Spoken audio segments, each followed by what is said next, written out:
ഇത് നടുമ്പോൾ ശ്രദ്ധിക്കേണ്ട കാര്യം നല്ല നീർവാഴ്ചയുള്ള മണ്ണിൽ വേണം നടാനായിട്ട്.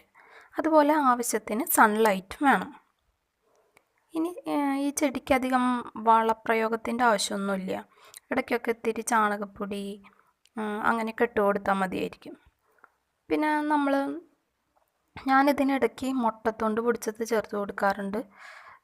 അതുപോലെ ചായലര ചണ്ടി പഴത്തോല് ഇതൊക്കെ നമുക്ക് ഇടയ്ക്ക് ഇട്ട് കൊടുക്കാവുന്നതാണ്. പിന്നെ വാട്ടറിങ്ങിൻ്റെ കാര്യത്തിൽ ശ്രദ്ധിക്കണം. നമ്മൾ നല്ല പോലെ ശ്രദ്ധിക്കണം. കാരണം ഈ ചെടിക്ക് വെള്ളം ഒഴിച്ച് കൊടുക്കുമ്പോൾ അതിൻ്റെ കടയ്ക്ക് മാത്രം ഒഴിക്കാണ്ട് അതിൻ്റെ ഇലകളിലും നന്നായി വീഴുന്ന വിധത്തിൽ നല്ല സ്പ്രേ ചെയ്യണ പോലെ ഒഴിച്ചു കൊടുക്കണം.